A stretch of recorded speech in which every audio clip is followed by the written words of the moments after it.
to do this online. It gives us greater reach. We have participation from several countries in the world, a lot of panelists, a lot of attendees for the festival as well, signed in from several places. So welcome. And over the next 4 days, we look at an unforgettable 2020. I'll hand over to IHS Director Aroma Ravi to say a few words and to kick off the session. Over to you, Arav.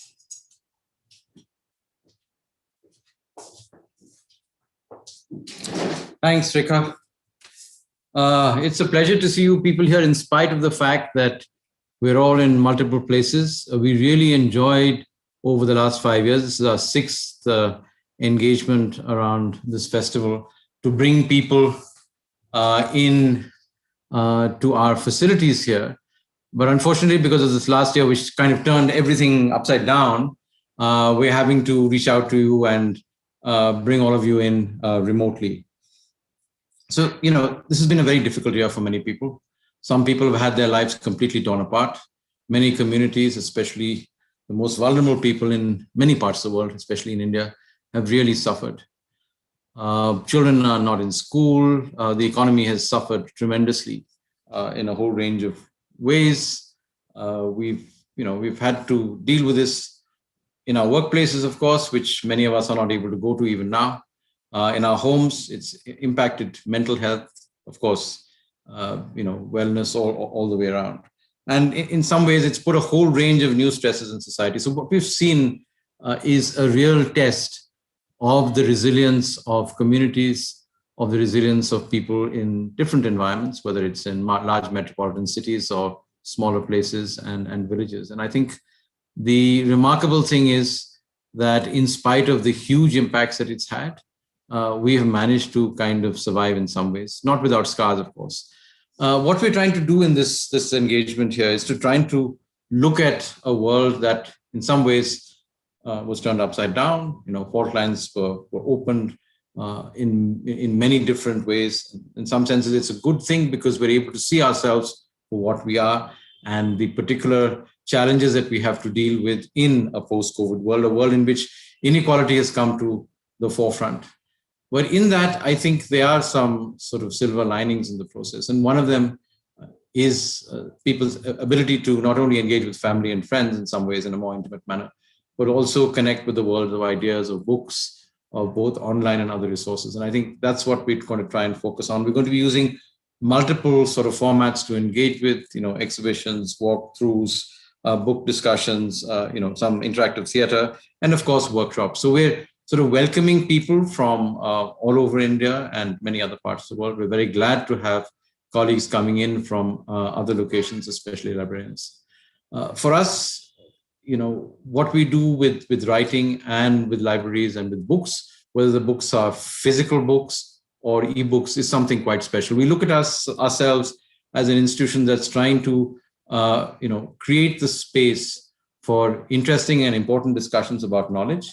And of course, libraries and librarians are at the center of this. In some ways, people would think that at the current point of time, the traditional idea of the library is something that's sort of, it's past its day. But in actual fact, I would imagine that our experiences of COVID have actually made the library even more important. In fact, we do need these public places. We have really challenged our colleagues, not only in Bangalore, but in other locations in India and other places, who are privileged enough to manage libraries and engage with knowledge to try and open these processes and open these institutions up in some senses. We've developed this culture in many parts of the world where knowledge is sort of, I wouldn't say siloed, but certainly held in particular places. And I think what COVID and a whole range of other processes over the last few years have taught us is that the only way that we can work forward is to democratize access to knowledge, democratize and enable people of all walks of life, of different persuasions, of all ages, to be able to access this. And of course, the internet has helped. But I think the internet has created a whole range of other challenges because now there's a flood of, for lack of a better word, of information. Some of it has almost no value. It's kind of drowning us in a spate of things that last ephemerally. And I think librarians and libraries are important because they provide us not only the continuity with the past, but also an ability to engage across whole a whole range of knowledges. And I think, as a community, people who work in knowledges and sort of build these repositories, whether they're digital or physical, are very critical because they enable us to look critically at this, almost, I would say, this flood or the tsunami of information and be able to sift from that those things that are really useful for us, and eventually to move that into knowledges and then beyond that into, in a sense, wise ways of living and learning and working. So we're hoping that we can pick up on these themes in the next few days, especially because we have an opportunity to go in and virtually now, and that's an interesting challenge, examine things. Of course, we have a deep engagement from the library at IHS. We also will be looking at the Indian Institute of Science archives. We're very sort of glad that one of India's top science institutions is helping us, trying to see what they're doing. Same thing with the for NCBS, and we have archives of the IFA we'll be looking at, and of course the superb sort of library and system from the Madras Literary Society. But most interesting, I think, the opportunity of going digital will give us access to colleagues in Cologne and colleagues in Denmark, and really see how over the last, I would say almost a year just now, libraries have become, in a sense, a place of refuge. Librarians are changing their role. They're going out and reaching out to communities, making knowledge accessible to them. And in some places, I think this is an opportunity for us to reclaim public spaces. And the library, at least in our imagination, is very much a public space where people can, come and go freely, where you can actually sit and debate and do things. And of course, it doesn't have to be a physical space. It could be a sort of a blended space, as we're saying it just now, or a sort of mixed space. So we're trying to see and sort of experiment with that.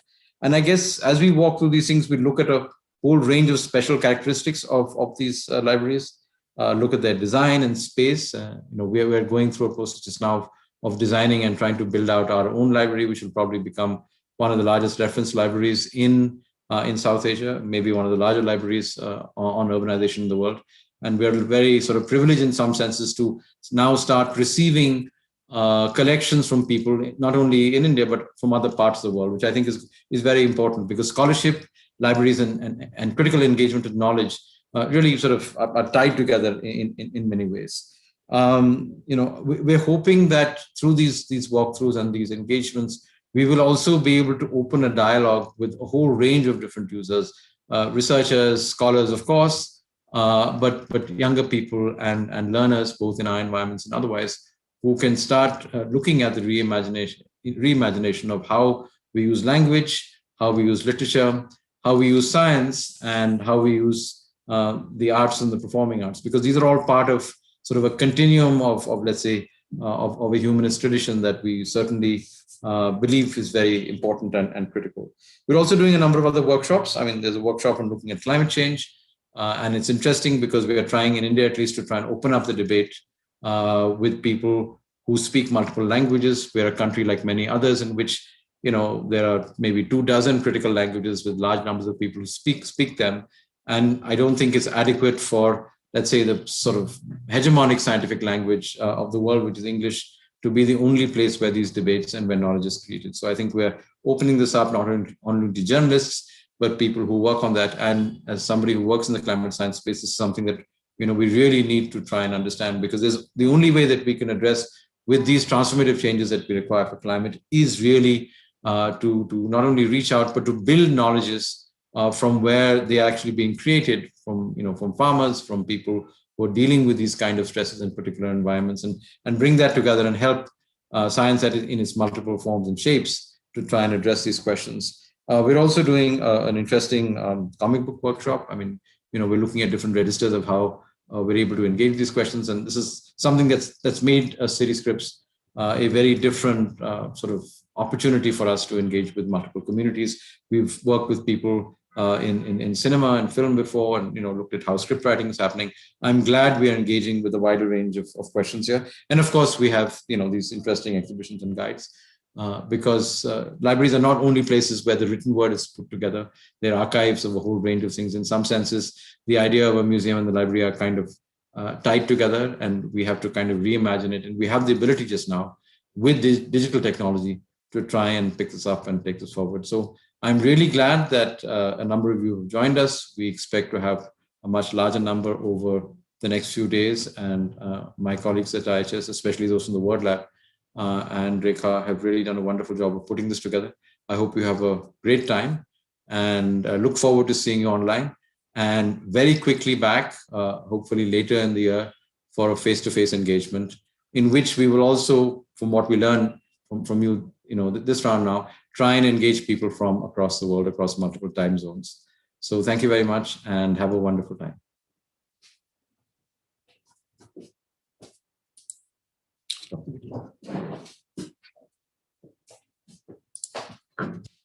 Thank you, Aro.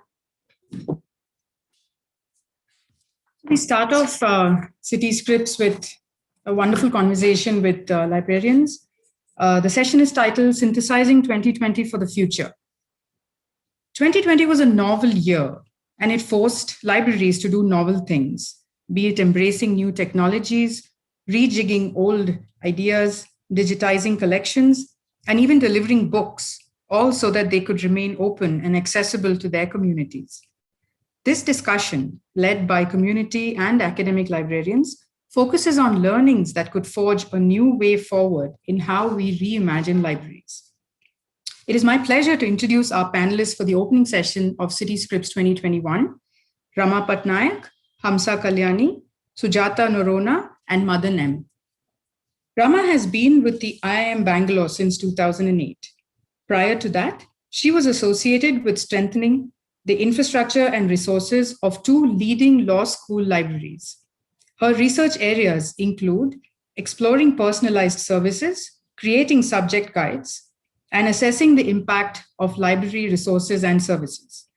She was recently awarded as the best librarian by ManLibNet, a network of business school libraries in India. Welcome, Rama. Hamsa has been with the National Institute of Advanced Studies, Bengaluru, since its inception 3 decades ago. She has set up the library services and has been responsible for collection development, for developing NIAS's institutional repository, and has played a key role in redesigning the reading and research area physical infrastructure. Sujata holds the work of a library-based organization, Bookworm, in Goa. With over 20 years of experience in the education sector, her area of specialization and interest resides in literacy, which she activates through the portals of a library imagination. Through Bookworm, Sujata has enabled a practice that demonstrates how libraries can be vibrant spaces of learning for all age groups across all contexts. She designed and offers the Library Educators course, a one-of-its-kind professional development course in the country for teachers and educators around the library. Madan is a librarian by profession, and he has more than 20 years' experience in research and academic librarianship. At present, he works with the library of the Azim Premji University. His research interests are scientometrics and open access to scholarly publications. His other interests are development of libraries in public schools. A quick note to the audience, please post any questions that you have into the Q&A box. We'll be sharing it with the panelists through the chat window. Over to you, Madan.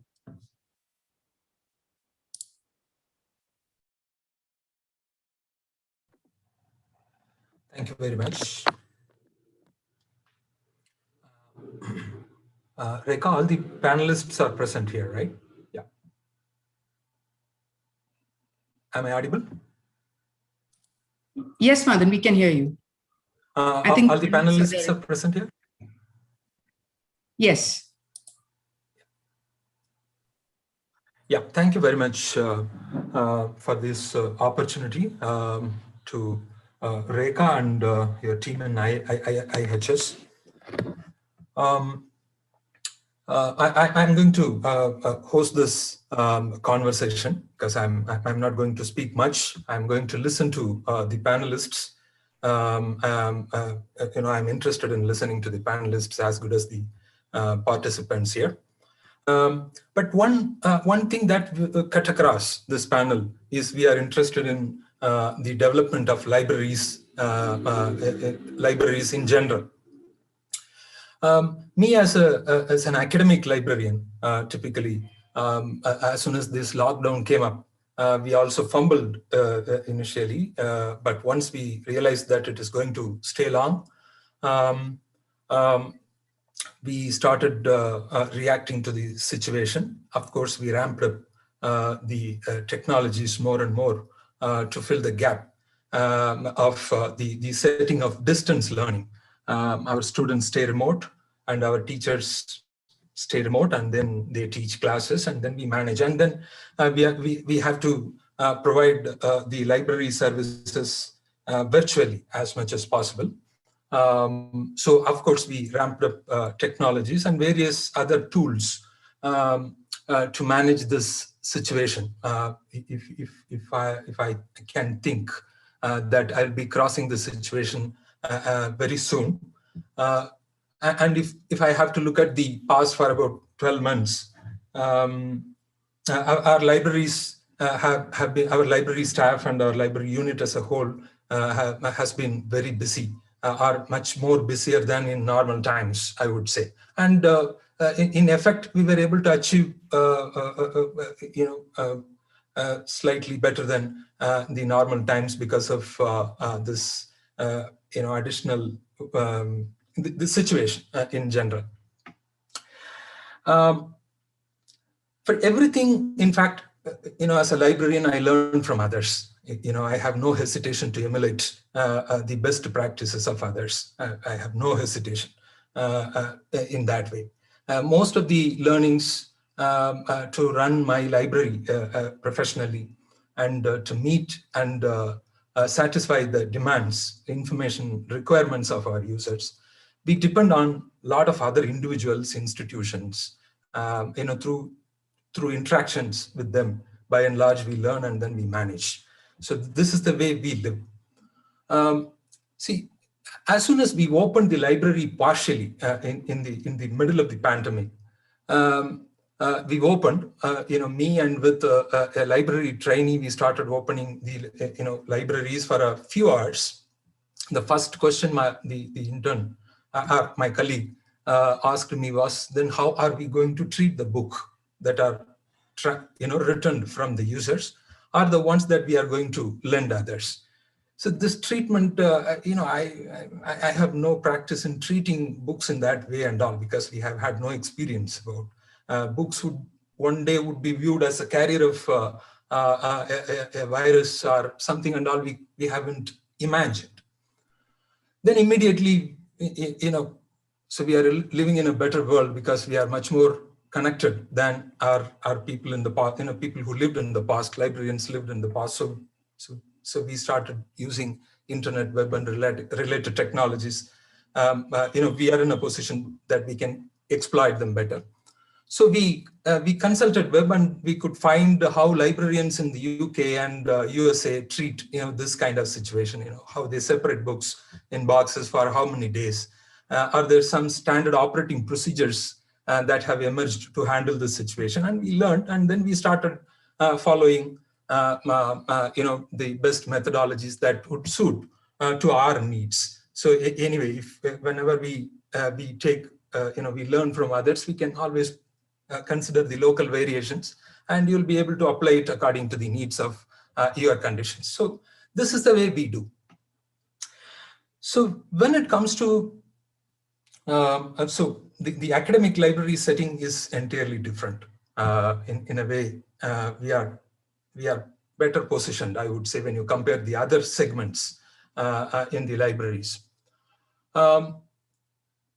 Again, when it comes to community libraries, when it comes to school libraries, public libraries in general, the way the libraries in the UK and to some extent United States, many libraries, I could learn a lot from them.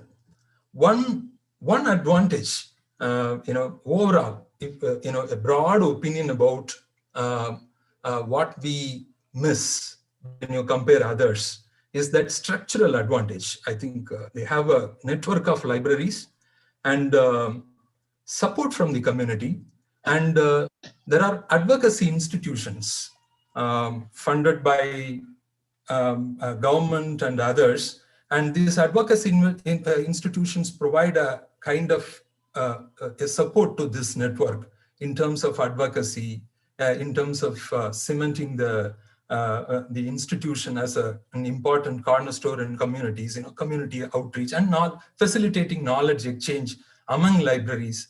And they have the organization. I mean, organization-wise, I think I found it better. For example, when they want to advocate, get funds from governments, they count the number of footfalls from other places people often visit, for example, churches and malls, and they compare cinema theaters, and they compare the footfalls with the number of footfalls in public libraries and community libraries, and then they put that information into context, and then they say, I think libraries are very important institutions when you count the number of footfalls people have in general spared or donated.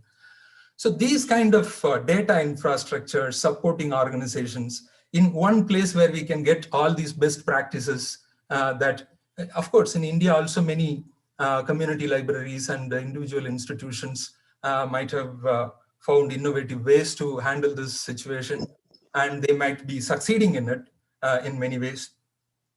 So we can learn a lot from these libraries, because libraries, whenever there is a situation like this, I think they react in a fantastic way, or better than any other institutions in this world.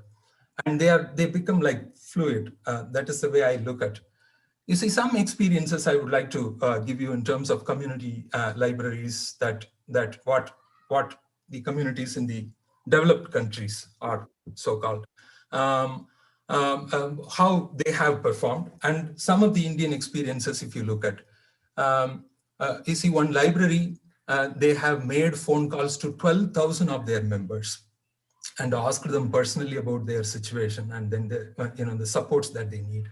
And it is a kind of space, someone else calling, and they have attempted to fulfill their information and entertainment requirements and other things. They take very personal care. They have conducted more number of rhymes classes. They have conducted more number of reading sessions using the technology much more effectively. They employed 3D printers to prepare protection masks and other things to support the community. And if the schools are closed, some communities are depending on the school meal, and these libraries have intervened and provide the pick up and go kind of meal schemes, and then they have filled up that. So they become much more creative. The library is a kind of a fluid institution, and like water, if you pour it wherever it spreads, and it adjusts, and then it provides services. This is this is inconsistent with if you look at the history. I think many times when the libraries are challenged and they come up with new ideas, and they prove as an important institutions. See, if you ask me to cite some Indian example, this Baguri libraries and the community library projects, that is Baguri Library in Bangalore and the community library project in Delhi, and of course there could be many other. I tend to look at the world through literature. So as much as literature I have, then I get more ideas. They have been able to conduct a lot of online and technology enabled programs using WhatsApp kind of simple technologies, and they could complete, particularly the Baguri Library initiative could read as much as 75 books, book reading programs to reach out people who are really excluded, are staying in the periphery of any town or any village. People who need to be developed are providing to be, they are requiring all these kind of help.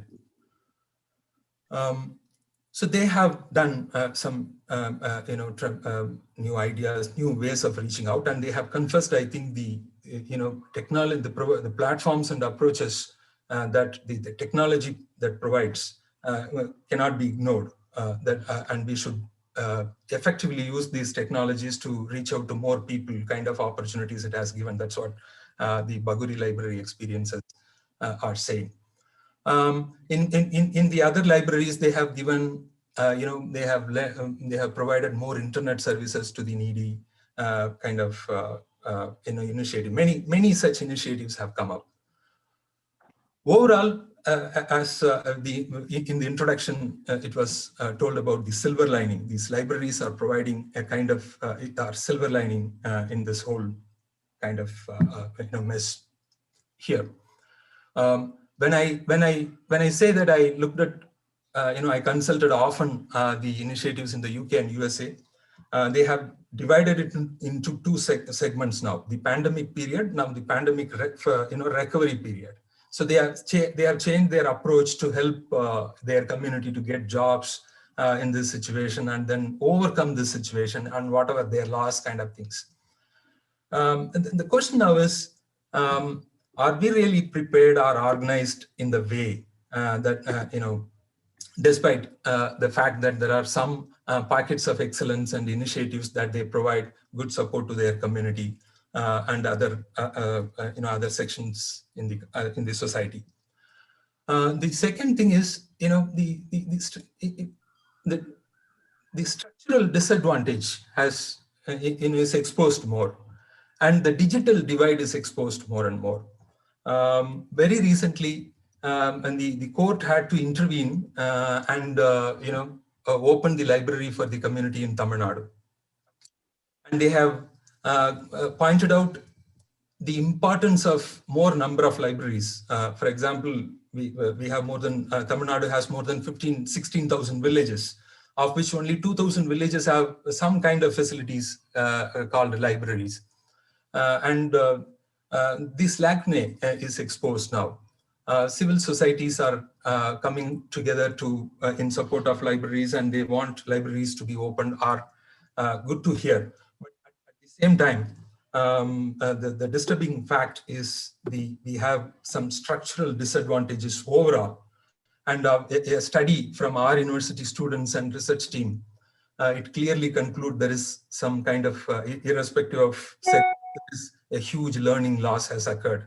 So the libraries and other institutions have to really come forward to help and contribute more and more, is the situation now. So in this, now we have three distinguished experts who have different backgrounds from academic libraries, management school libraries, and advanced studies like National Institute of Advanced Studies. And then we have Sujata from Bookworm Trust, and her initiative is entirely different and unique, connecting books with to the early childhood learning activities are very important. I think that segment, how it has got affected, how that segment has overcome these kind of initiatives and all. It will be very interesting to hear. So may I request, with this brief introduction, may I request Sujata to come forward to give her introductory remarks here about her experience here. So over to you, Sujata. Thank you. Thank you, Madan. Hello, everybody, and good morning. I thought one really novel way to begin City Scripts is to start with a conversation with librarians. I genuinely think this is a privilege and something quite wonderful for all of us who work with and through the library.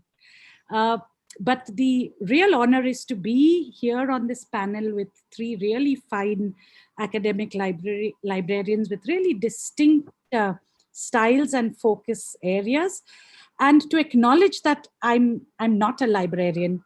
And I'm humbled that I'm welcomed into this space, because I believe we can genuinely innovate and think creatively when we ideate in cross-disciplinary ways. And so today for me, these were two very sharp ideas I wanted to begin my brief sharing with you with. I've chosen very consciously to not run a slideshow, but in the chat box, I'm just putting a link to a presentation. If somebody needs that kind of a hook, then please use it. I'm going to try and stay disciplined to what I have prepared for this short 8-9 minutes. So thank you again, Rekha, for welcoming me and introducing me to this community. And thank you, Madan, for this opportunity. I wanted to begin by really thinking about what was key and critical for us as a small not-for-profit organization that works through the libraries at this time of looking back and looking forward. And in this act of thinking about looking back and looking forward, I want to acknowledge whom we represent. Bookworm works with children first and works with diverse groups of children. Because we work with children, we are responsible to work with the communities who are caregivers of these children at the household level as well as at the school level, and often at the level of society, where we try to intervene in order for children to have access to libraries. And I'm also here to represent the community I now work with, which is adults who are interested in working with children, who in some ways we've been able to form into a kind of structural group through the courses we offer. And we call ourselves library educators because we don't want to step on the librarians' turf, and we don't want to totally own the education space. We believe we sit between these two, and so we refer to ourselves as library educators. And I want to acknowledge that I'm here only as a voice for people who are right now and throughout the past 10, 11 months worked very hard to ideate on how we can think of novel ways to continue to serve the communities we've chosen to serve. And most important for me is the team at Bookworm, who's a small wee team who work very, very hard with me in keeping this flag flying. So a big moment of truth for me, definitely as an individual, my big knock came on the 25th of March, not the 23rd, but the 25th of March. When I opened our local newspaper, there was a table, a chart in that paper that declared what were essential services that were permitted during the lockdown and what were non-essential services. And I had never in all my life, which is 50 years this year, imagined library to be non-essential. I had never conceptualized that somebody would think this was not an essential service. And it provoked in me a really hard moment to sit down and think about why I'm doing what I'm doing, how I want to do what I want to do, and really what renders something essential and non-essential. What are the larger socio-political movements that would think the first respondents, who for me are librarians, especially for children's well-being, socio-emotional health, mental health, can be removed from a kind of matrix for valid reasons. I'm not questioning the pandemic and what it has compelled us to do, but I am thinking about this idea of essentializing a service. And I thought I couldn't think alone. It was like, encountering a flat earther who's suddenly telling me the earth is flat. And all my life, I've accepted that the earth is round. I thought, no, I have to think, but I can't think alone. So I returned to my community. And if I have to think of one synthesized moment that I want to take into the future, if I want to retrospect and think of a prospect, it is that this 2 months that we took to return to why we do what we do, to return to the praxis of our work, to examine what is it we want to do as library educators. It was this time that we took for ourselves, first as a group, where we just met, and in that meeting we all mastered to some extent these platforms and felt able to now navigate and reach out to other people. And we ran for the first time a podcast series called Live from Lockdown Library, where we reached out to 13 different educators and practitioners in the country to ask them, what do you think? Are libraries essential? Should they continue? What they should do in this time? And that data really is what gave us our roadmap for the next 10 months.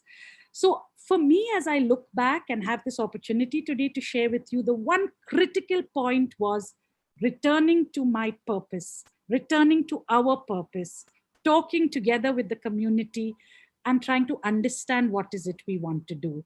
Now, we never reached out to 2,000 children by phone, but we reached out as a small group to over 400 families by phone, asking them, these are communities we work with, just asking them how they are.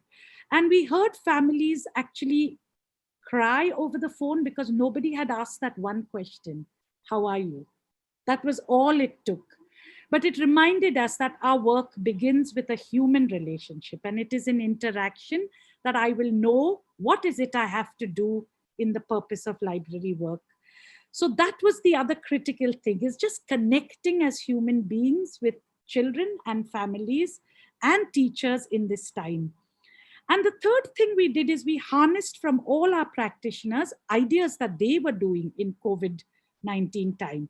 So how were you reaching children? What were you doing? And we put it together in a document that we circulated, hoping it would help people who were a bit confused about what to do. Because large percentages of our children do not have access to digital devices, do not have access to the facilities that you and I have, to the privilege of even engaging over a digital medium. And we didn't want to lose sight of that. We know that communities who have access find ways and means. So we also aligned our focus very closely to those who didn't have access, knowing that there is a large body of professionals who were looking at communities who had access. So all this came from our small withdrawal of thinking, what is it we wanted to do? But the most novel idea for me that emerged was this idea that came from Swiggy, this home delivery service, and not the application, because I'm not particularly able to really understand much about technology. It was the fact that you could get on a bike and you could deliver food. And so Bookworm launched this home delivery service where our team would jump onto a bike. We had a basket, whatever families needed, stitching material, craft material, reading material, magazines, colors, pictures, and of course, books to read. And we offered this within our a particular radius. And then we've reached out to about 52 far-flung government schools in villages. And there are boxes that now go regularly refreshed to the school so that the teacher can do some kind of a home delivery. So in some ways, Swiggy was a really exciting stimulus for us at a strange time. The other was the postman. We realized his work was essential. And so using the Indian postal system to send books, till today, we're sending books to children in Bihar. We're sending books to children, in parts of Delhi and the NCR region. We're sending books to some children on Lakshadweep Island because we're using the postal system. And we just opened it out. You want a book, write to us. We get on a call. We understand what you want and we send you a book. So these were two big things, the delivery service using the post. And the newest idea we've just launched through Bookworm, only 2 issues out, is a practitioner newsletter. Many people were writing to us who work with children, asking what to do, how to do, because suddenly the networks of working as a community, as an NGO team, as a school team got broken up. And so we are trying to put together a community paper. It's a physical paper. It's getting sent through the post to any practitioner anywhere in the country who wants ideas on what to do with children in the library. It's right now bilingual in English and Hindi, but our February issue also has a piece in Kannada. And we're really open to people writing in all languages. The intention is to demystify practice, to make it accessible, to make it equitable, in order that we reach children who we've been struggling to reach even in pre-pandemic. So as we look back, the pandemic has enabled us to do some amazing practices we wouldn't have ventured into if the world remained the same. So thank you, Madan, for this time to share these big ideas. And thank you, Rama and Hamsa, for such graceful listening. Thank you.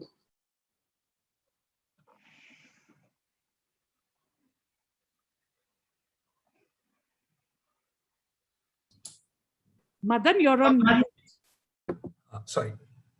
There are a lot of similarities in the reports that have come up and available in public domain, prepared by librarians in different places.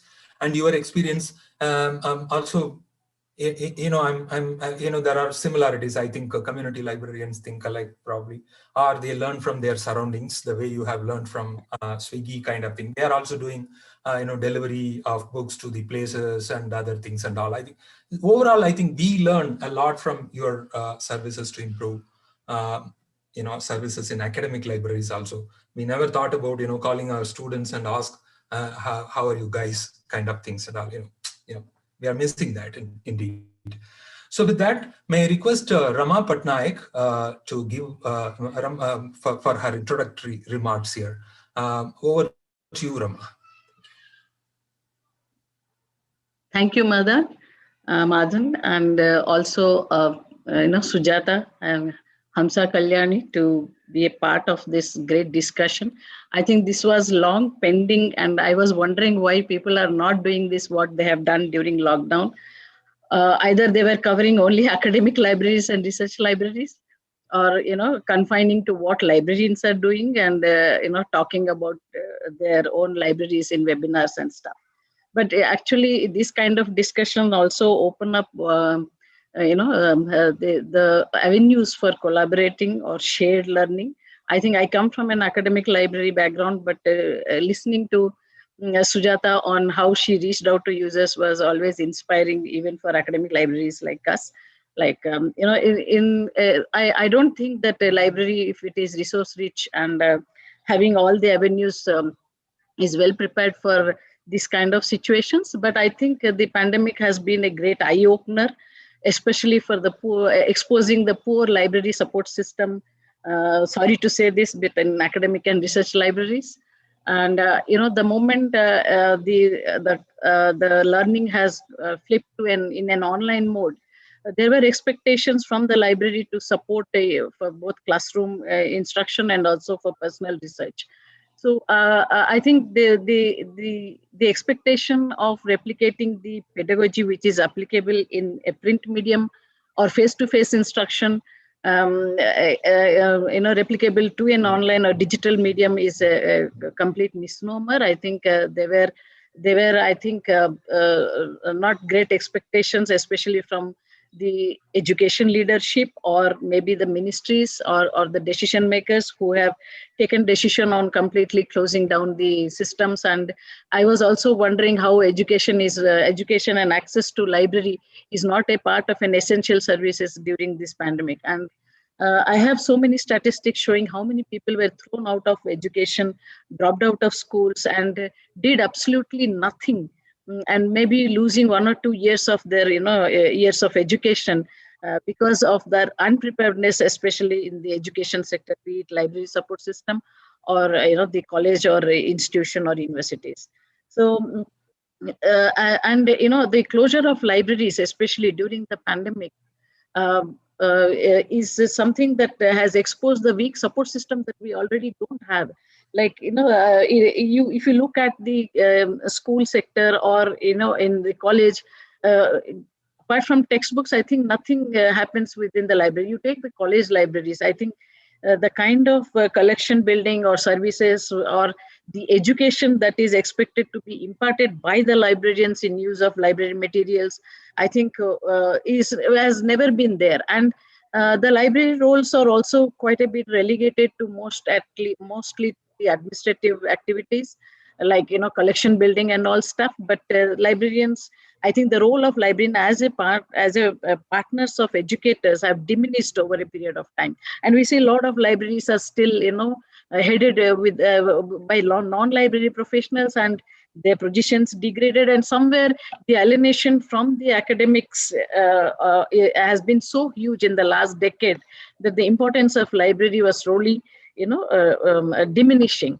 And these are also based on the assumptions, as I see it, like everything is available in online mode.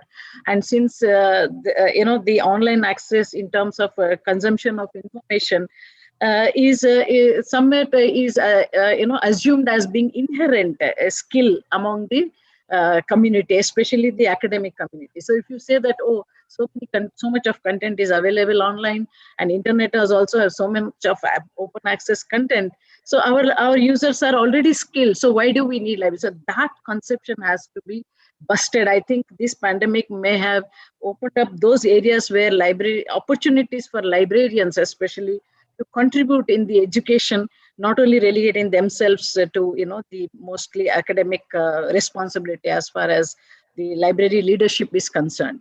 So this also comes not partly, I also partly blame the library profession, apart from the education leadership, because maybe we have not done enough to impress, or maybe the academic side was not able to understand the intricacies of learning, having a robust library system. It's not about provision of only resources, but so much into the library services that make empower a student once he walks out of the institution. That means he is self-reliant in identifying, locating information, and use it ethically and judiciously.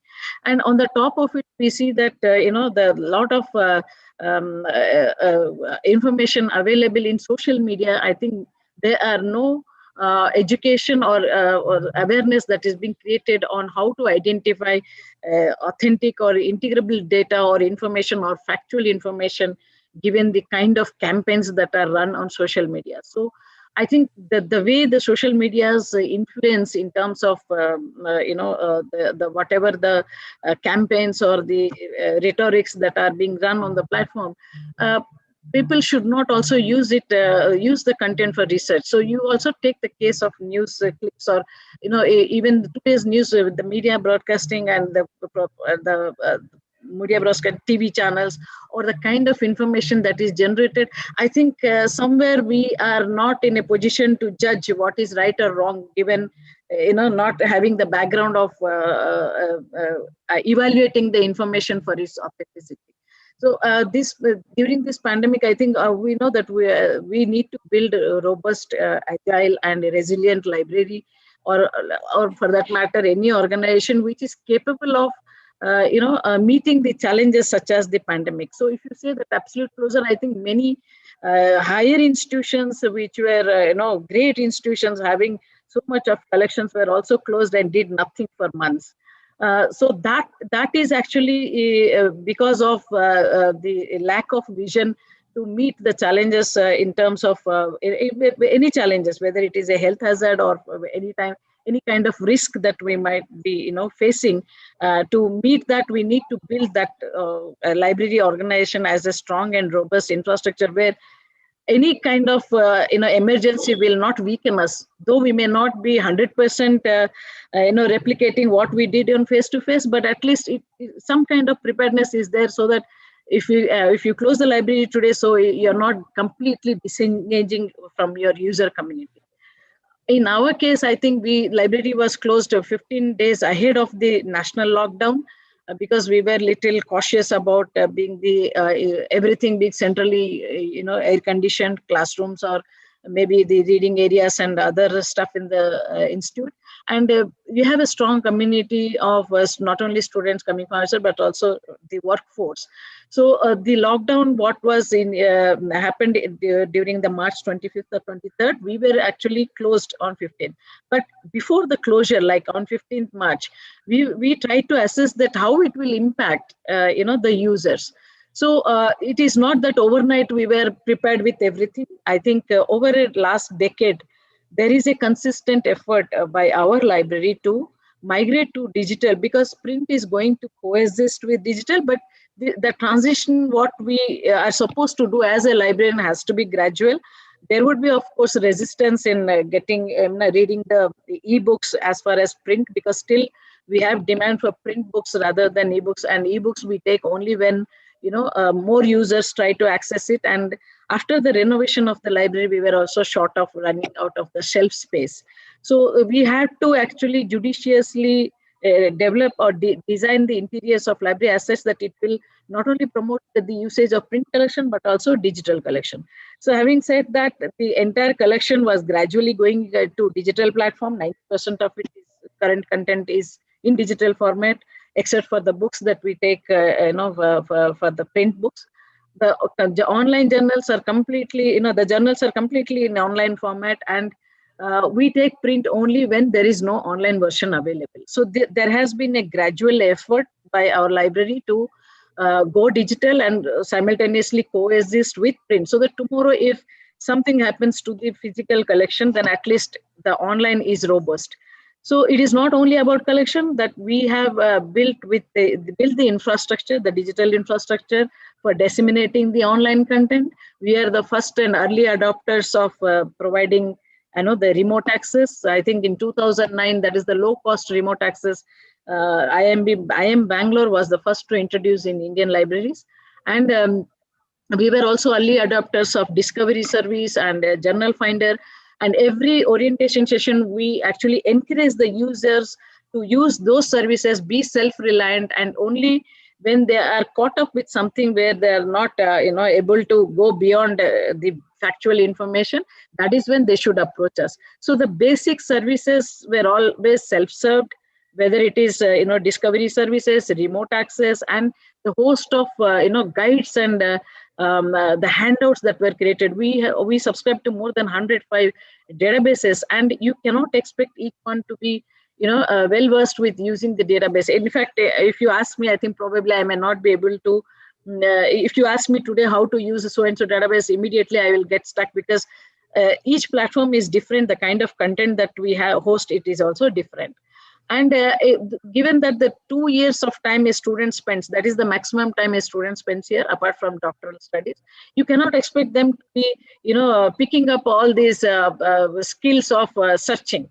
So there has to be an extensive, support system where you will be encountering, technical difficulties. Digital is not a click of mouse. I think each content or the access is so varied. Sometimes you have IP access, sometimes you need authentication, sometimes something work with an app. So given the diversity in the access platforms and the searching platforms, it is very, very difficult for the student to, get lost, and obviously they go to the Google or other platforms. I think today I can say it proudly, after consistent effort of pushing these online tools for making students self-reliant. I think very few people rely on Google, and every student, Google Scholar we encourage, because we use the open URL protocol for throwing the subscribed content also discoverable in Google Scholar. So the reliance on Google Scholar and the reliance on Wikipedia is slowly diminishing. So the effort we put in orientation, we tell them the hazards of blindly believing the content on web without even without its veracity and authentication, and also the kind of search terminology, the kind of search results that Google throws. You have, the onus will be obviously on the user if you are using an unauthenticated content, and then if you submit the same thing for your research or your project, then somewhere you will be lost. And the IIM Bangalore library not only caters its community, we were also opening the library to research scholars, professionals, institutions. I think more than 120 institutions were our members. So we suddenly found that all of them are cut off from the services. We used to give online access on the premises. Close to 6,000 doctoral students visit IIM library every year. Imagine the kind of support we give. So we don't have any, public library support system here in India, and the onus of even serving the public is on academic libraries. So, and given the digital content and its complexities of copyright and the restrictions, it is very hard to, negotiate with the providers to give a kind of expanded access. So what we had as a right, to from the copyright exemptions, that is not replicable in digital content. You are signing a contract and limiting the access of your resource only to a specific group of users. That's your community. But when the library was open, we were giving both the service even to the public. They used to come and then they used to download articles, journals. We also used to lend them the books. And what actually pained us during the pandemic is the complete lack of support to our alumni, and also the general public, especially comprising researchers from various, disadvantaged groups or universities which are not able to support their scholars. So during this pandemic, I think the online services were going robust. Whether it was our library website, journal usage, ebooks, everything was going well. But what was lacking is this. So during the consortium meeting, we negotiated hard with the vendors, and we said that no, since our definition of authorized users is much beyond than our community, you need to find a way where you can actually expand the access to general public. And fortunately, many of the journal publishers were kind enough to get a conviction of what we are facing, and they actually agreed to incorporate in their contract that the alumni, the whole alumni, or also the public, where we call them as virtual, and we used to call them walk-in users. Now we have defined them as virtual walk-in users, and give a kind of support that is necessary. I'll just share, what was the impact for during the pandemic, how our services got impacted, and how our online content was most widely used. If I'm allowed to share the screen, I hope I am allowed to share the screen. You are. Would you be able to complete it in 2-3 minutes? Yeah, just 2 minutes. I just wanted to show the statistics. Sure, Rama. Thank you. So, I think my screen is visible now. Yeah, I have. Yeah. See, you can see that the digital library services is so robust with the application, the range of applications that we use. And it is not only the applications, we also publish, the content, taking the current content and then broadcast it either through emails or blogs. And also sometimes we also, chat with the users. So all the channels of communication are wide open. And imagine in an institute like this where most of the students were not having proper, internet connectivity in their hometowns. They were allowed to come because they were not able to access the digital content or even, the online class. So when the lockdown restriction was, eased, and then slowly we were opening up the institutions, I think from the month of July or August, a small community of student groups who were having the access challenge of internet access, they were allowed to come to the institute and follow the protocols of quarantining, and then able to use the campus network. So our library services are both, having the research support, the print resource support, the online content, and the publications. I think these were there for quite a long time, and the students were obviously used to using these, resources quite often. So we didn't struggle much. But what impacted was the circulation transactions, because libraries were closed and we were opening only when students would request for a book and then give the book, leave the book at the security, and they used to come and collect. And then that actually relied them more to visit the library website often. You can see the kind of hits we have on the library website. And then these are the support system we opened. We actually created a separate page during the pandemic, how to contact us and what services are available. We launched a blog, and we did quite a few seminars or webinars on how to use specific resources. And some resources were very library specific. We negotiated with the vendors and enabled the access from anywhere. They were not actually very specific to library anymore. And then there were a lot of textbooks and other things which were opened generously by publishers. Then we used to create a list and then post it through multiple channels to reach us. And you see the remote access, how it has jumped from 2019 to 2020. This is during the pandemic. And the print book purchase, of course, the ebooks are still less in 2020 because of the preference for the print book. That is the only thing that we were still, struggling to find out what could be the reason. And the journal usage, it is going in lakhs, you could see. And the patrons that were served over a period of time, and the number of guides and the usage. We were only having 64 guides in 2019 because we were relying mostly on face-to-face. But in 2020, we published 141 guides and handouts, and their usage is consistently increasing and making them self-reliant. And the queries, as we are open up chat, we are available through phone. We were also available on email, and mobile number was given on WhatsApp. I think the number of queries, this is the highest that we do, because mostly they prefer to come to library and interact on the reference desk. But this is first time that everything was given online. There is, of course, some kind of dissatisfaction, and we have to reach out to users repeatedly because this is an online format.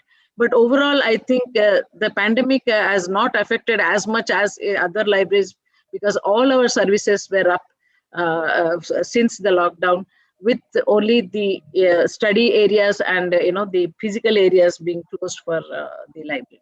So I think that is what we did, and I think this year, with the kind of interactions we had with the users, we need to build up even more secure systems, so that the physical collection is also not kept out of reach in any kind of this pandemic situation.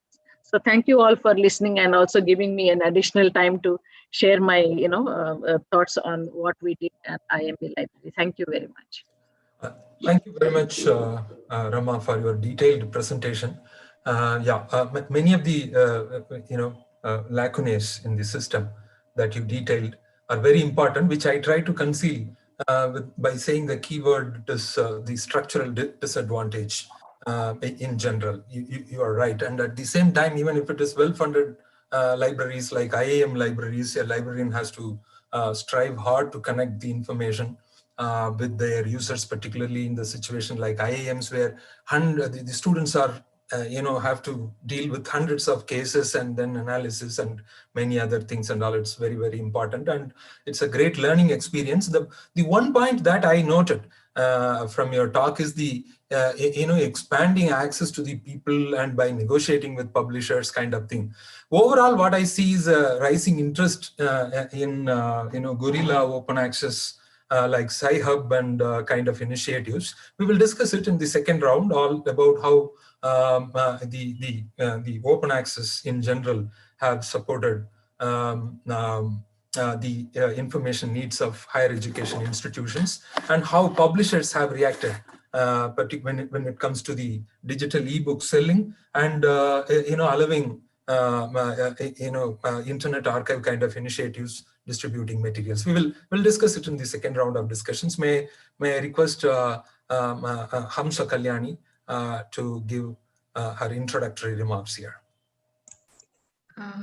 Thank you, Madan. I have a few slides. Can I just show them? Yeah, you start with that quickly. I think we can finish it in a few. Yeah, leave it. Thank you, Madan, and thanks to Rekha and the organizers for having me in this panel. I was in the Aurea City Scripts also a few years ago. It's really refreshing the way the city and the community are connected in this series. I'll just talk about my own institute to give you a sense of how difficult it is to cater to the needs of our users, because it's really a diverse type of work that we are doing. And the research is organized under 4 schools, and these 4 schools actually are represent the whole knowledge system almost. Humanities, conflict and security studies, natural sciences, and engineering and social sciences. So under these schools, we have many research programs, and they are all multidisciplinary and interdisciplinary, and they're broad-based research, not specialized. So in a way, it's a big challenge to do collection development and to cater to the needs of our researchers. Library is the research support here. Just to give you a sense of what is being published, because publications that come out of research, actually they reflect the research interests of the institute, I would say. So to give you a sense of what is going on and how diverse it is.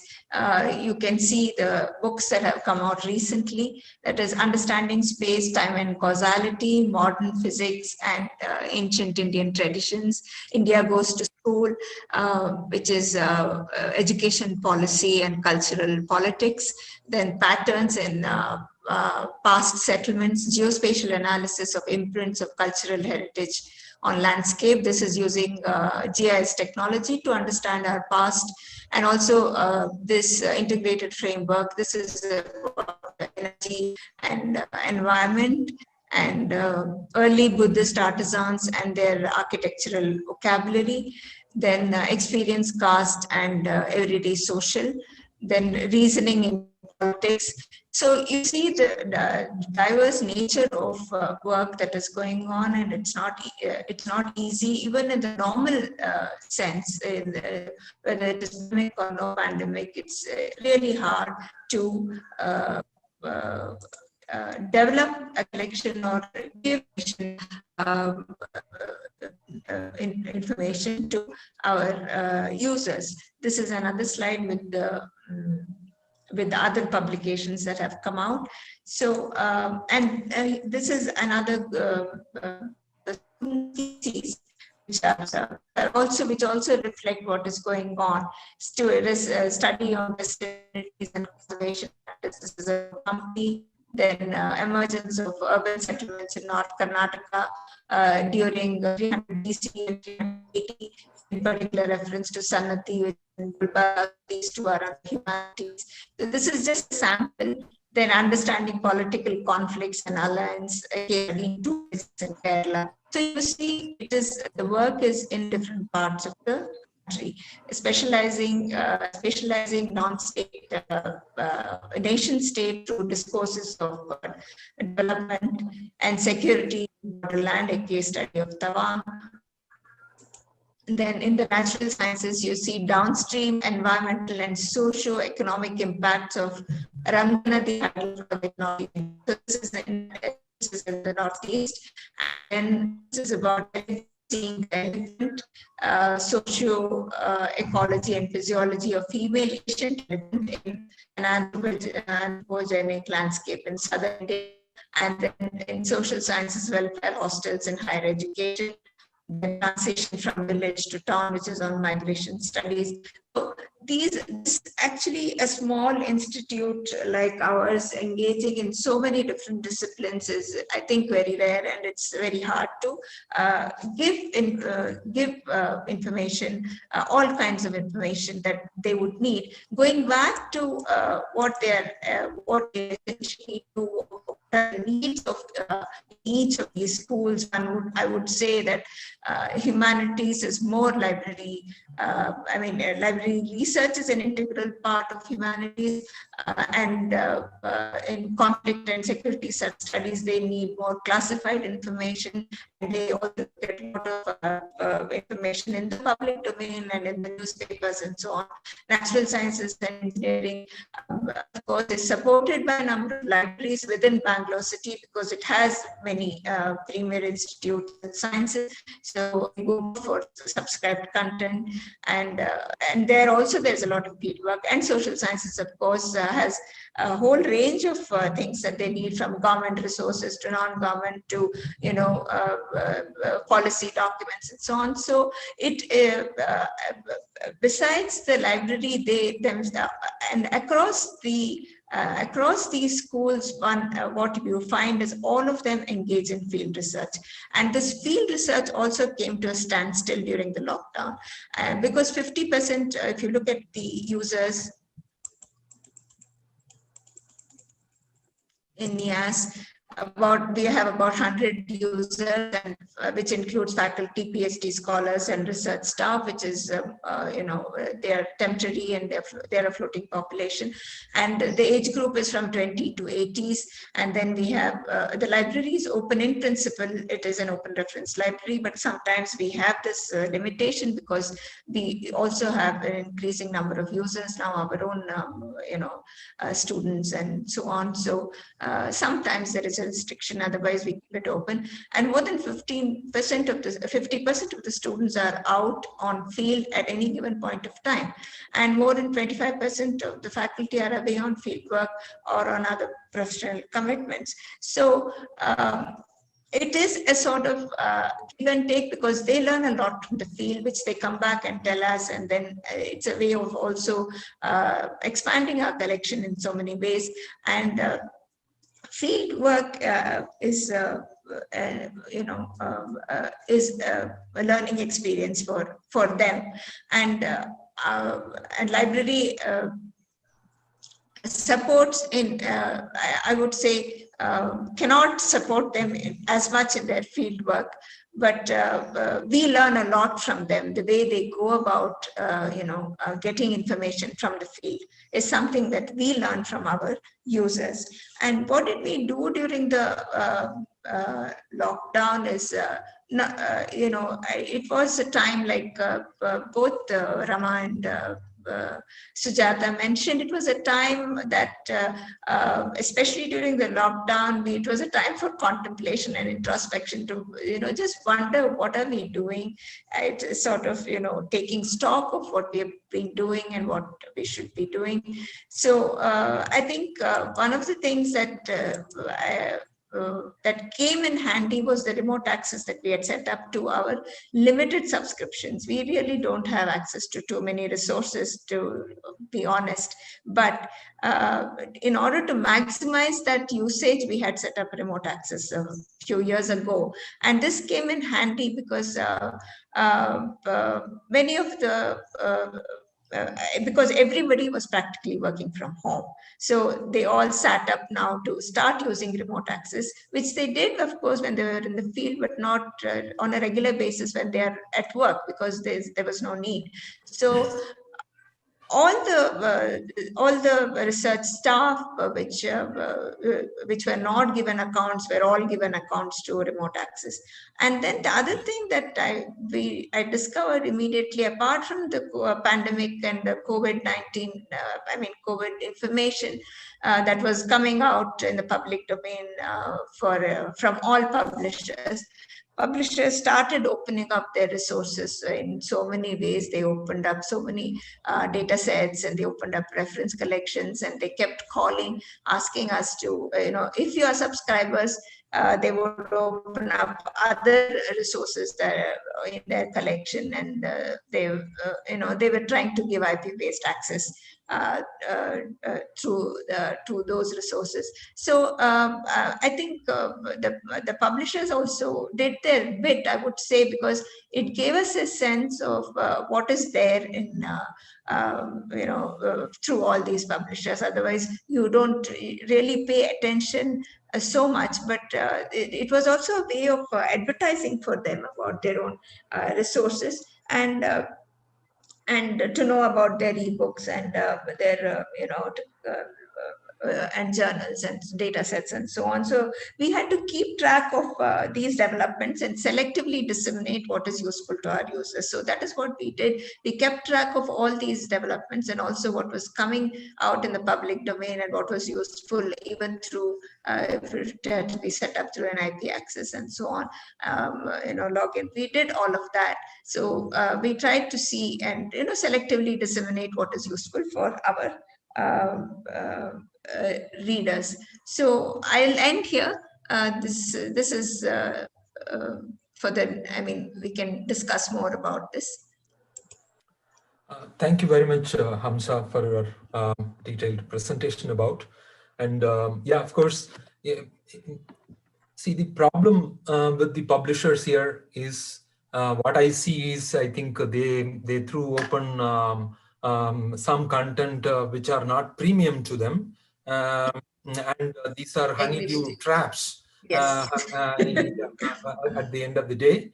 But the publisher side, for example, the Internet Archive site, which is a famous public library built by Brewster Kahle, which is an important source for humanities and social science students, because where the historical information is very important, and they have millions of books available name some important books in this reading during this pandemic. In fact, I downloaded and read the translation of U.R. Ananthamurthy, the Samskara, one of the famous Kannada novels written by U.R. Ananthamurthy, translated into English by A.K. Ramanujam. A copy is available in Internet Archive. Then I happened to download the Essential app to read that particular book. And then I was able to read. It was a great experience, indeed, reading that book. Book is available free with a few clicks, and then if you know a bit of technology, you'll be able to get access to. But the Publishers Guild immediately went to court, and then they squeezed those services provided by even the digital lending for a few years. In terms of books I'm talking about, they stopped. As the experience goes with Rama Patnaik in IAM libraries, you have to negotiate with lots of individual publishers to expand access. Even in this during time, you have to negotiate a lot to get access to. Of course, some of the publishers would have come forward to provide access to this. During this discussion, I think there is a clear distinction between the issues. Whatever we discuss here in terms of, we spent a lot of money. On top of it, we have invested money on tools like providing remote access or easy proxy. And then we invest resources on training them and then attracting them. So on top of, all, accumulates to, kind of large amount of spending. Still, we are not able to get the usage as much as we would expect in this scenario in academic libraries. But when it comes to community libraries, school libraries, reaching to children, the problems are slightly different. I have one question to Sujata here about whatever we are able to provide through phone call or through using the web and related technologies or something. But still, the third place is missing for these children, particularly the disadvantaged children in different parts of the world, because they are not able to come out from home and see people.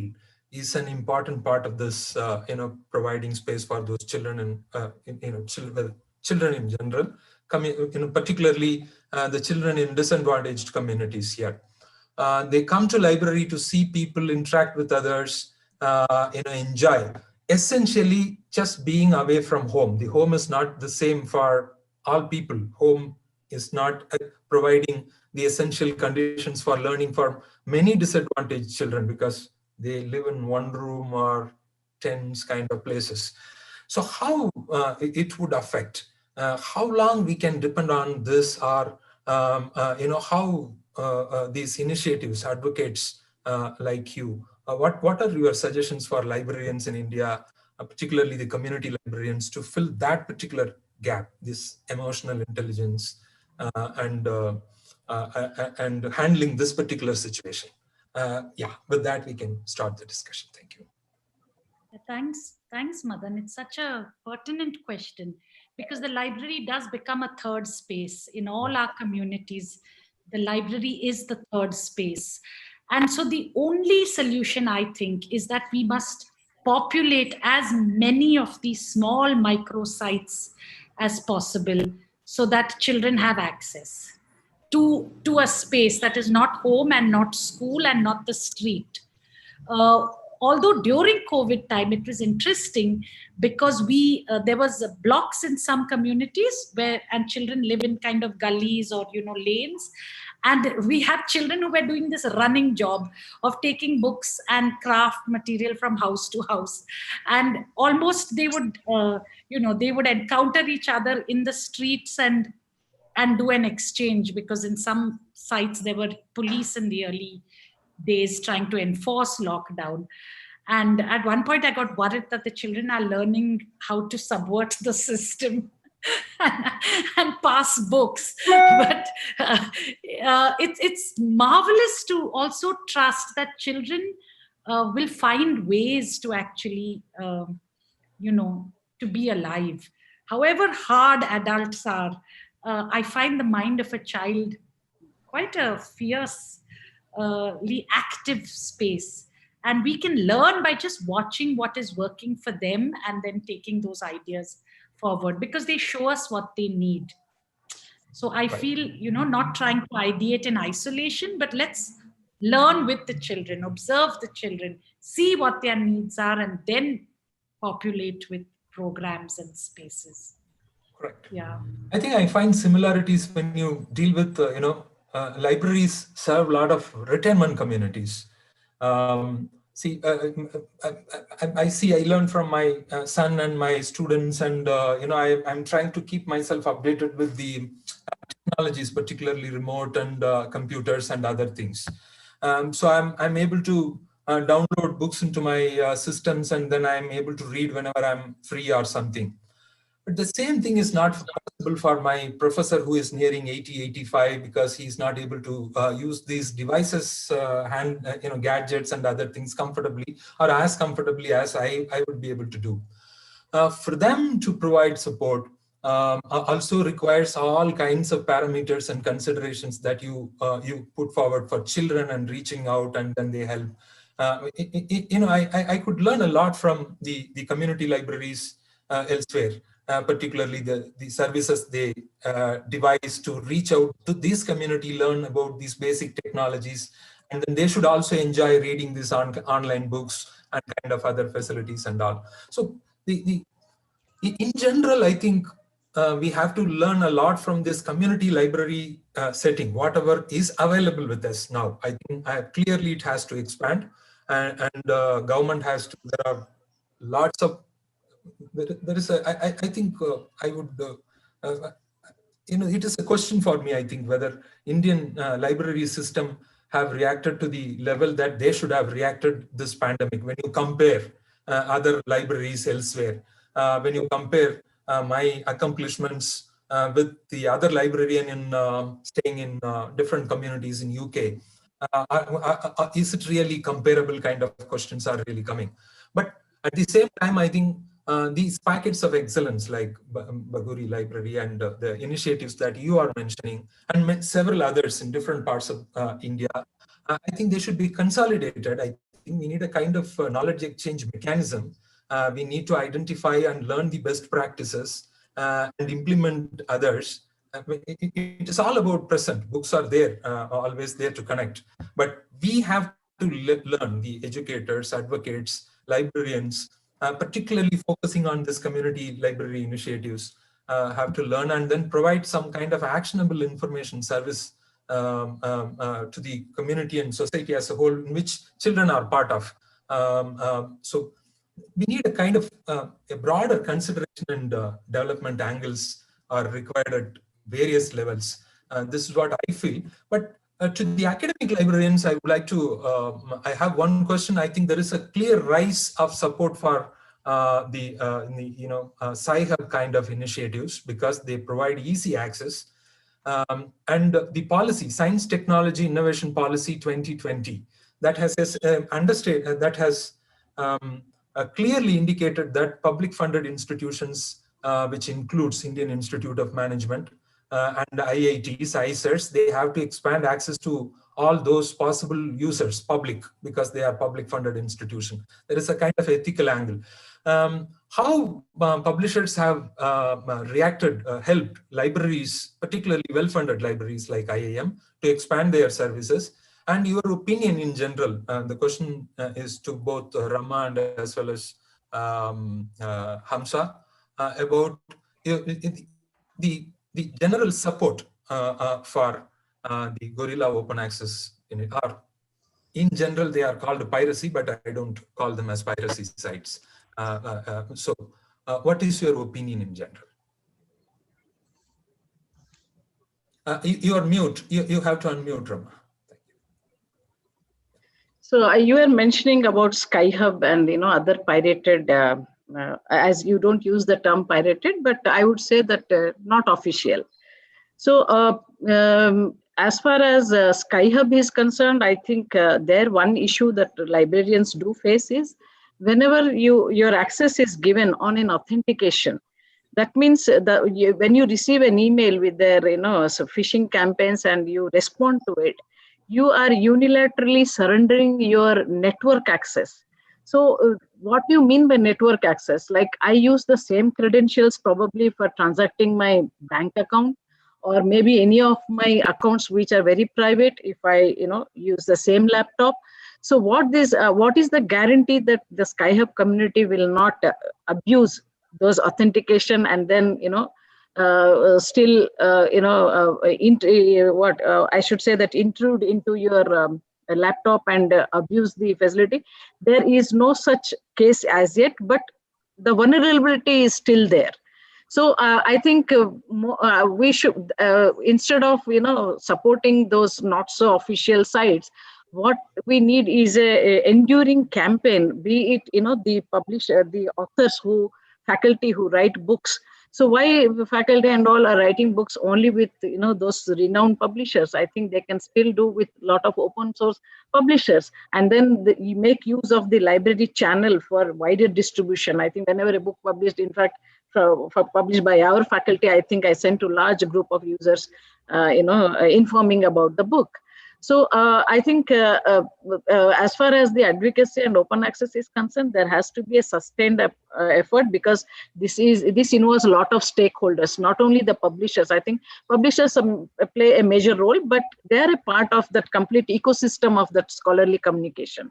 So on the library front, I think the librarian's responsibility is to show up more open access avenues, and also bring awareness as far as the publishing in open access platform is concerned, the benefits of having more citations when you publish in open access, and the kind of discussions you have our book if it is available in open access. I think at the end of the day, the scholar who publishes the book want to reach out to more and more people, not the prestige of or the brand name of a publisher.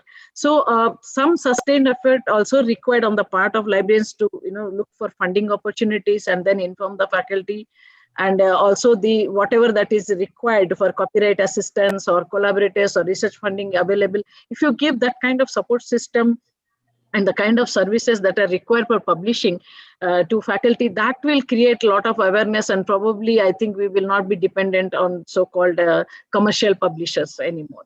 And then as far as pirated ebooks are all concerned, I think I think IIM Bangalore Library is the first one to have a dedicated copyright assistance desk since 2013, and we were actually responsible for negotiating the vendor as far as this virtual walk-in is concerned. I think we were the first library who were serving the public as far as the though we are not funded for our library by the public money. Ministry doesn't give anything for library. We are self-sustaining institute, being autonomous. I think since 1990s we don't accept any grants, but still, because it is a public library, we feel that the institute is in the public domain and come under the Ministry of HRD. I try to negotiate with the publishers as much as possible. I think the whole concept of delimiting the concept of users only to this thing was first taken up by me. I published a paper in EPW way back in 2014, actually trying to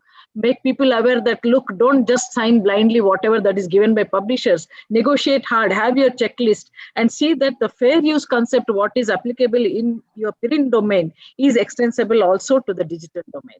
So there are a lot of issues as far as access and other things are concerned.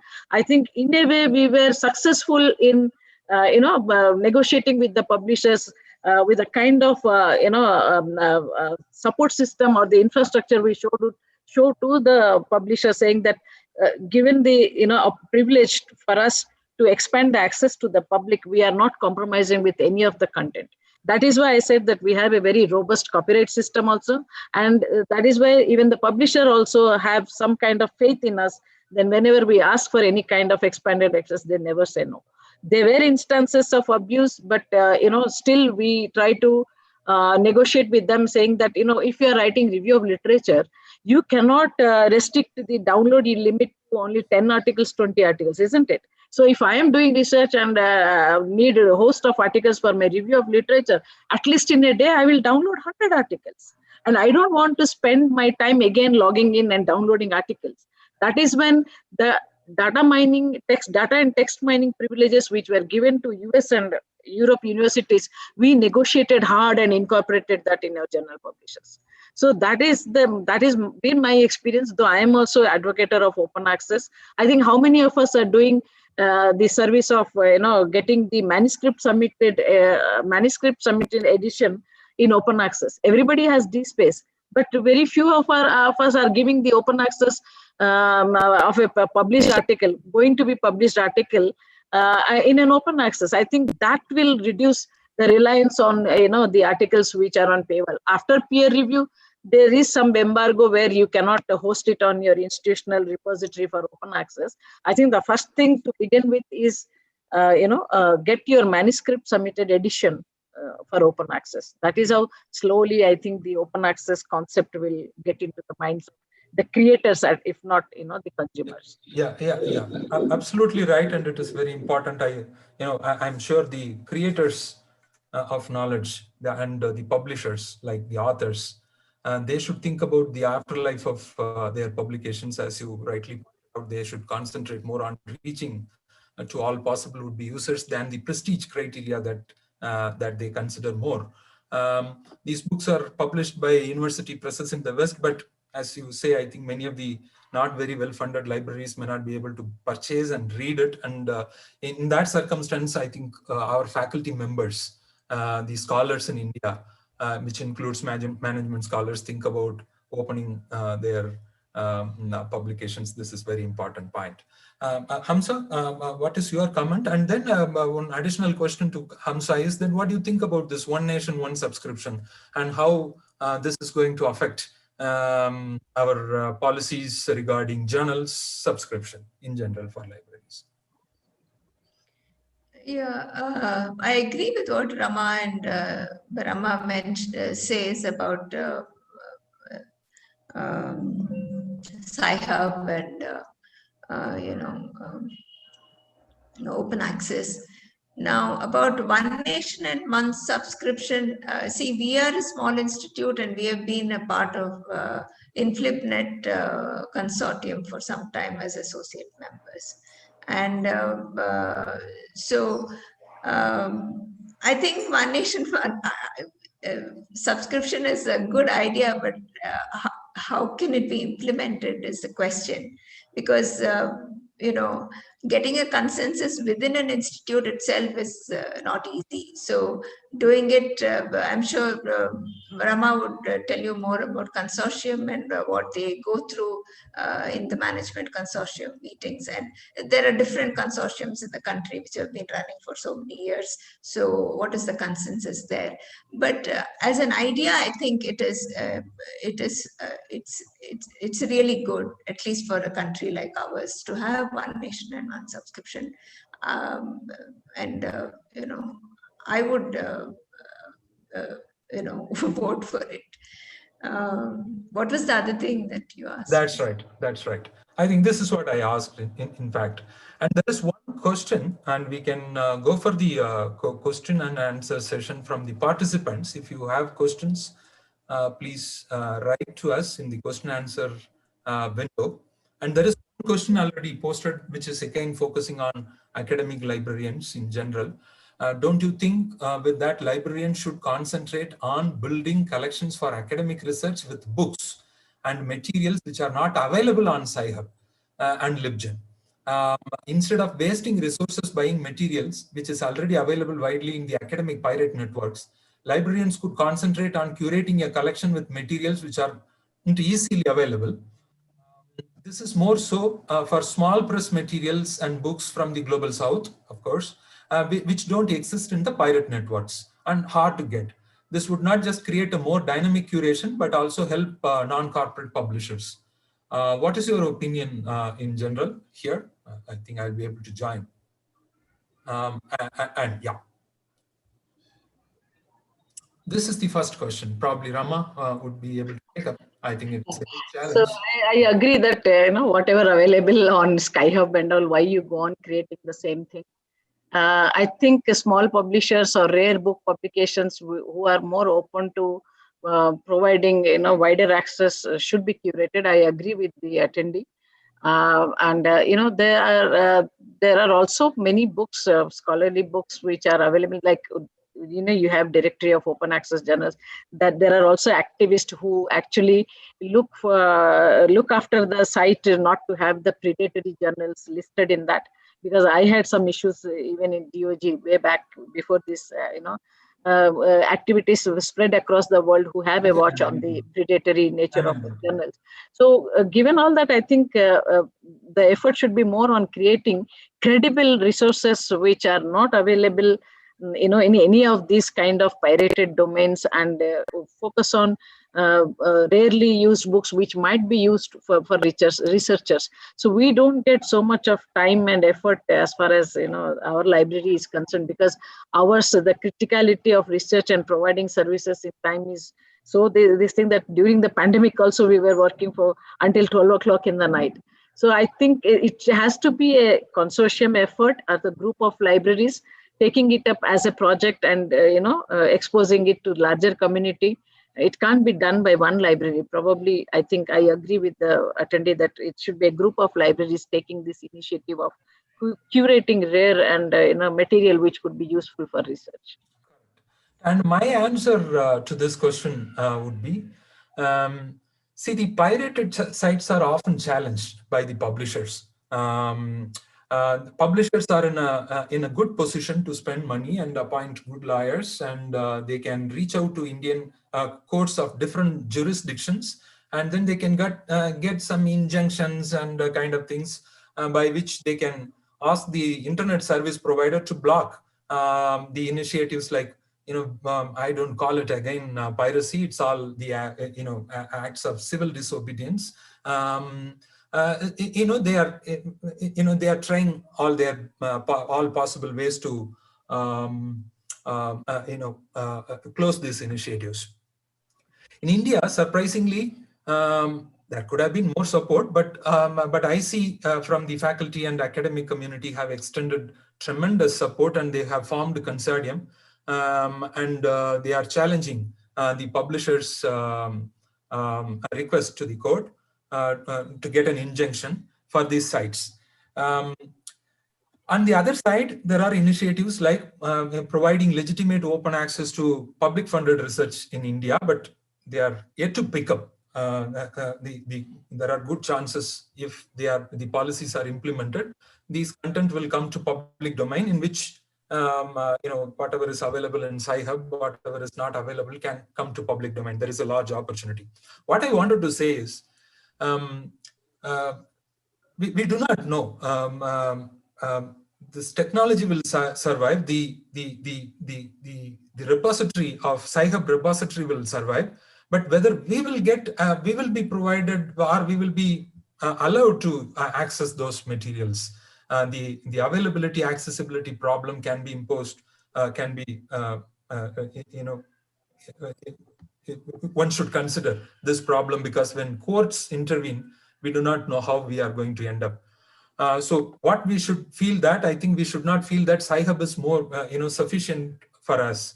Either we have to find ways to protect Sci-Hub kind of sites, make it legal. Government should take some initiatives to do that. Or we have to create a legitimate system involving all faculty members who produce that knowledge and make it open by open book publishing and opening their articles, post prints of their articles through their institutional interoperable repositories. So we cannot particularly depend on sites like Sci-Hub at present, and we have to do all kinds of initiative to support or retain access to this service. That is one point I would like to mention here. Again, I would like to move to Sujata about what school librarians should do now. I think particularly the public schools where, at least the private school children are children who are privileged, come from the privileged section, have access to some gadgets, and then they try to manage their learning by, teachers worked hard, they trained themselves and they offered courses. Indeed, incidentally, I went to a photocopying shop where a teacher came and she wanted to record her, class, and she does not have help to do that. I immediately visualize the failure of library there. I think they don't have a place, public library, or a kind of place where they can get training, or they can record their video and communicate it. Kind of problems are there. Already school libraries are in a kind of unequal world. From on the one side you have Doom School, and the other side the schools where I got graduated and studied kind of places. You can't really compare it, and obviously there is a learning loss here. The libraries, if I say they missed the opportunity, would it be a correct word? How should they resurrect here to catch up what they have missed during this pandemic, and then help the students who have lost learning here? What could be your ideas in general, Sujata? You know, Madan, I think a lot about the school librarian, because that librarian is a one person who, again, doesn't belong to the teaching community and doesn't belong to the admin community. And that one person in a school can only do so much. So somewhere I wish school librarians would network more closely together. They're going to feel a sense of empowerment and purpose if they can talk to each other across schools. So that's really a high aspiration on in my head of one way to foster change in school libraries, just in general, even without the pandemic. I think if and when, and I hope schools reopen fast, the library can really be this refuge, because our children are going to struggle with this, this kind of force exodus back into schools with severe learning loss, particularly for children who struggle with language and literacy, and come from backgrounds where the school discourse is so different from the home discourse. But this will happen if the librarian also feels equipped and feels capable, and also sees this as part of their librarianship, And that sometimes I'm a bit befuddled about. How do school librarians even see themselves? What is their role? We need to actually spend time first understanding them, then making. Particularly the first generation learners, handling with them, you need good librarian skills to empower them. You're right. Yeah, go ahead, Sujata. Yeah. No, so I have no quick solution, but one thing I have to say that I did notice in this pandemic is librarians who insisted on their library classes also going online are the librarians I want to commend, because even with elite schools, subject knowledge had priority. Yeah. And I know of cases where the librarians argued for at least one library class once a fortnight. And this is so commendable. Keeping yourself on the timetable, even if it's an online class, privileges the domain, right, that you are holding in the school. So, yes, so this, at this point, this is all I have, Madan, on this. Yeah, one follow-up question is, I think, seeing the system overall, the public school systems, and many public schools don't even have libraries. Even if they have libraries, they are not well funded, well maintained, and very professionally looking libraries. In that way, what would be the can we count on small initiatives like the one that are run by trust supports like you are, small initiatives, or the government should do some policy changes and then provide enormous support for example, library education, particularly the school library education and all is not a specialist field in our education system at all. So how can we really institutionalize these ideas? In what way government should support to scale up? This is really not. This is not the job of society, definitely. Yes. But I think it is our role as civil society to sometimes say where the gaps lie and to show what is possible. But really, we have to be networking with governments, with local bodies, that we institutionalize these processes. Yes. We are just doing pilots. We should never imagine we can replace the system. This is the responsibility of the government. Right. But we all need to rise together, right? And that activation, I still feel is not happening because we have so many concerns for our children. So library takes the back seat. Yeah. Yes, but I feel again, academic institution spaces should offer specialization for school libraries. No, we are a small trust, and we offer this certificate course that's certified by Tata Institute of Social Sciences now, called the Library Educators course. But it's still located in an NGO. It's not located in an academic institution.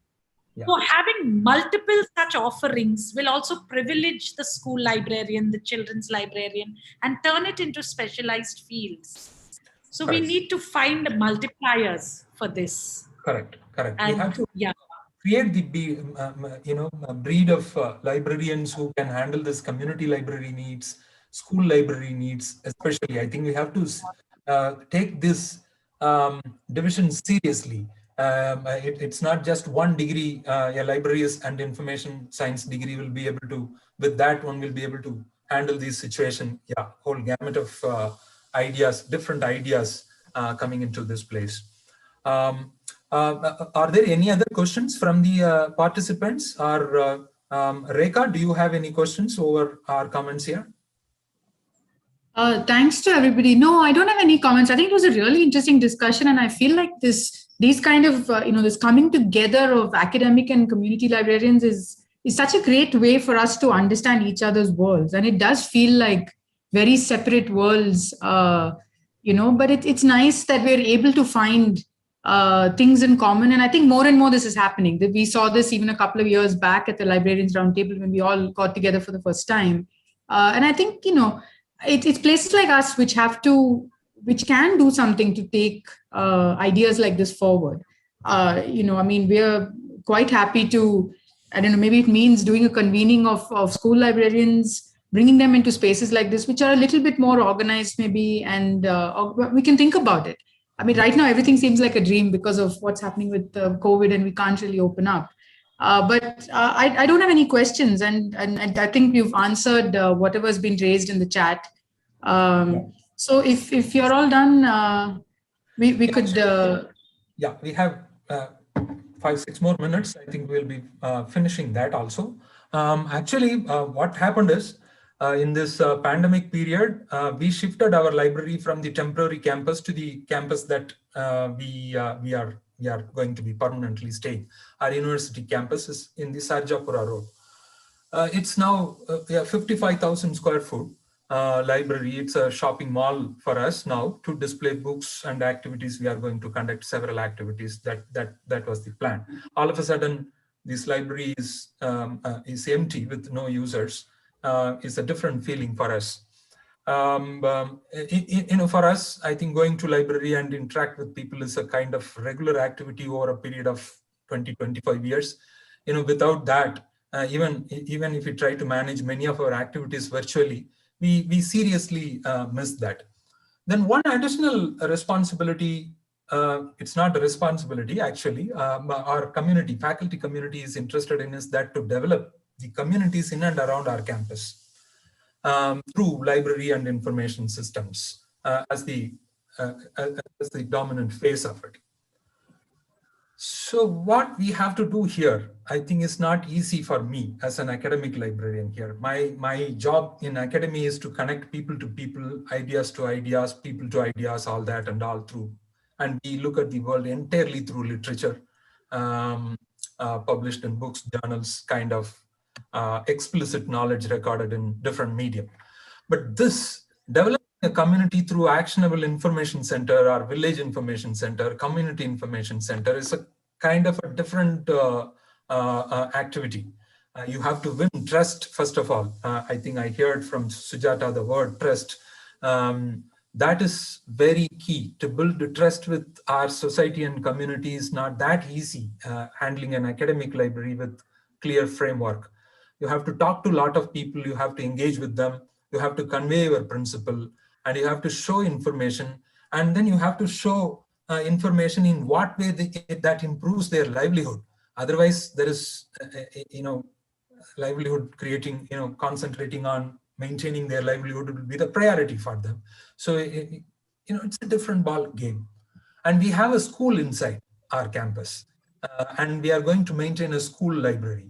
So the responsibilities are now wider, and we are really have to manage it with regular, not much, proper skill-based resources. So here, the network that Sujata mentioned is very important. We learn through this network, speaking to others very quickly. We emulate ideas.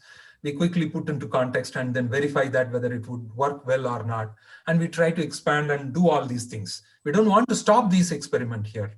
So the universities, many universities are now realizing this, that expanding their services to our community, and then government have realized that we have to open the libraries to all possible would-be users, and they have gone further ahead to provide one nation, one subscription, a kind of facility where everyone get access to very high, costly scholarly journals also. So here we have to place this community and school libraries into a proper system, and then we have to create support systems to represent these communities and their needs, and then funds, more importantly, developing resources, catering to the needs of this. These are very important. Unless you create interest on books at the very early age, whether they are first generation learners or second generation learners, irrespective of their past. The past has an expiry date at one point in time. So that library have to make sure that you can start resurrect from this point in time, that you cannot blame the history once you are entering into a library for your own development. So this is very important point, has large effects on higher education and other places. The way students use. Rama wanted to send her students self-sustained about how to handle information and different types of resources, so that they can continue their lifelong learning without any interruptions by and large. So that starts from the schools, that starts from the communities, and then community support, school support, teachers learning, students learning. That, if they are proper, that can manifest well in the higher education side of academic libraries and research libraries and elsewhere. So this is what I would like to say here. I think we can have a kind of small comments from our panelists, and Rekha, we can close after the panelist final comments here. Sujata, you can again, you can start with.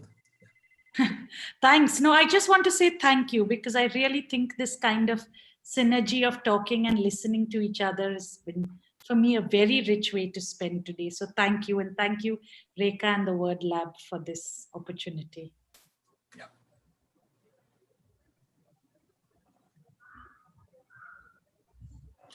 Rama, it's you. Yeah. So it's me. I was waiting for Hamsa to.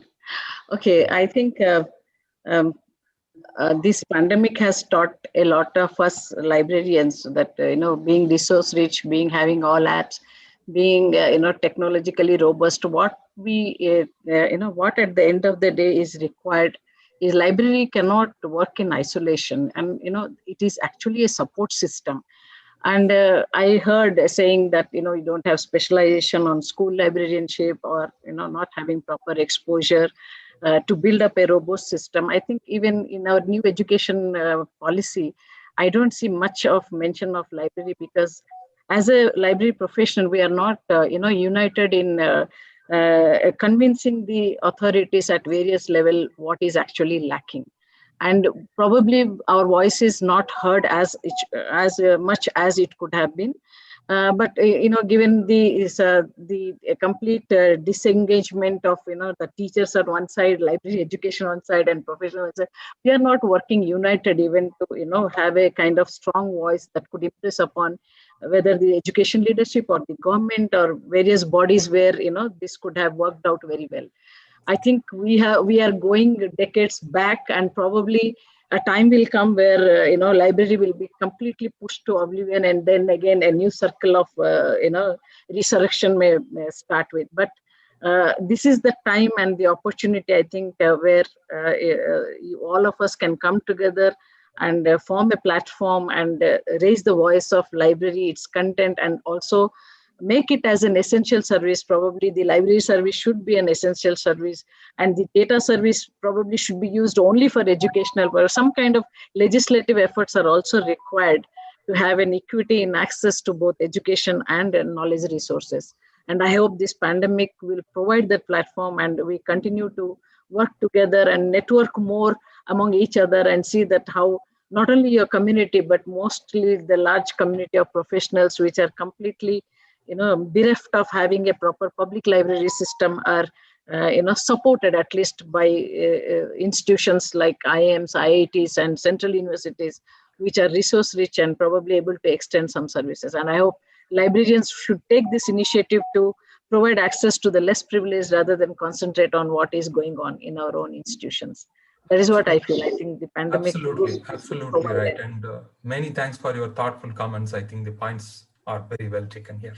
Yeah, Hamza, please. Yeah, I agree completely with Sujata and Rama. We had kept our library open, although it's not well stocked in that sense, but then it is of public interest, the collection that we have.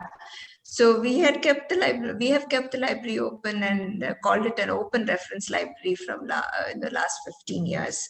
The only problem is that it will be that of space, because people from outside especially would love to come and sit in the library and read, and the quietness of stacks gives them a sense of privacy and reading and learning, which they don't get elsewhere. So it was very attractive to everybody who was coming and using the library. But we have our own constraints after a point, because the institution also grows. So you don't know, how to accommodate the public. So it's off and on. We try to restrict access at some point, and then open it. So this goes on. So I agree that libraries which have a lot of space in their premises, and big libraries should actually open it up to the public by also stocking a collection which is relevant to the public in general, not just their own specialized books. They should try and build a collection which is important to the public in general, to the city, and so on, so that they also behave like public libraries in some sense in their collection. And because as even when you're growing up as children, it's not the school which gives you